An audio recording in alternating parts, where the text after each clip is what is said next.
Hi friends, स्वागत आहे आपले वृषाली क्रिएशन या यूट्यूब चॅनलमध्ये।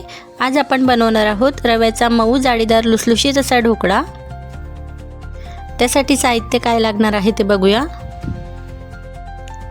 1 वाटी रवा आणि 1 वाटी दही समप्रमाणामध्ये घेतले। रवा हा जाड घेतलेला आहे। हिरवी मिरची आणि आल्याची पेस्ट करून घेतलेली आहे। चवीप्रमाणे मीठ घेतले। कोथिंबीर आणि इनोचा पॅकेट घेतलाय। थोडी साखर घेतलेली आहे। ज्या वाटीने रवा घेतलेला त्या वाटीच्या निम्म्या प्रमाणात पाणी घेतले। आता सर्वात आधी मिश्रण तयार करण्यासाठी एक बाउल घेतलाय, त्यामध्ये रवा घालते। त्यानंतर दही, 1 चमचा हिरवी मिरची आणि आल्याची पेस्ट घातली आहे। त्यानंतर 1 चमचा साखर घातली। चवीप्रमाणे मीठ घातले। आता या मिश्रणामध्ये थोडे थोडे पाणी टाकून विस्कने फिरवून बॅटर तयार करून घेणार आहे। या मिश्रणामध्ये गुठळा राहायला नको। मला पाणी कमी वाटत आहे म्हणून मी थोडे पाणी परत ॲड करते आहे। इडलीसाठी बॅटर तयार करतो त्याप्रमाणे बॅटर तयार करायचं आहे। बघू शकता बॅटर कसं तयार झालेलं आहे। हे बॅटर जास्त घट्टही नको आणि जास्त पातळही नको। तयार झालेला बॅटर 15 मिनिटांसाठी बाजूला ठेवते। आता स्टीम करण्यासाठी स्टीमर गॅसवर ठेवला आहे। प्लेट रेडी करण्यासाठी तूप किंवा तेल काही वापरू शकतो। मी तुपाचा वापर केलेला आहे। तूप सगळीकडे पसरवून घेतलेलं आहे। रेडी झालेल्या बॅटरवरचा झाकण काढून मी आता त्याच्यामध्ये इनो घालणार आहे।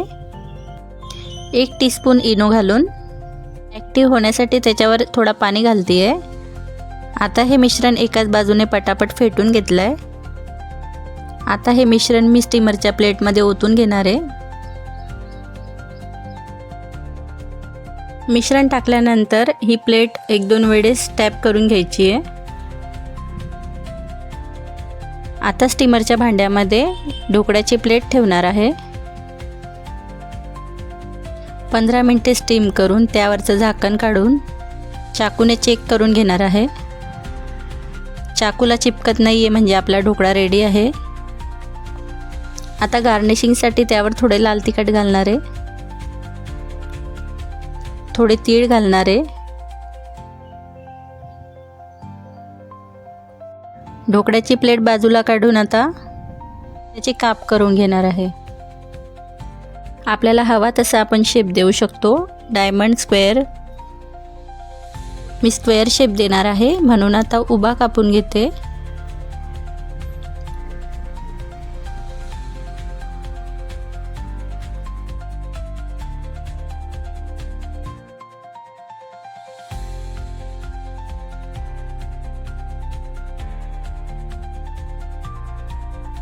आता आडवा कापून घेणार आहे।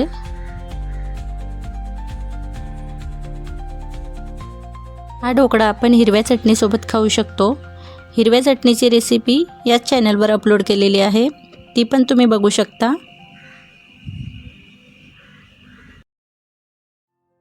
ढोकळा छान फुललेला आहे, अजिबात प्लेटला चिपकलेला नाही आहे। ढोकळ्याला जाडी पण खूप छान आलेली आहे। अशा प्रकारे आपला ढोकळा रेडी आहे। हा ढोकळा चटणीसोबत सर्व करू शकता।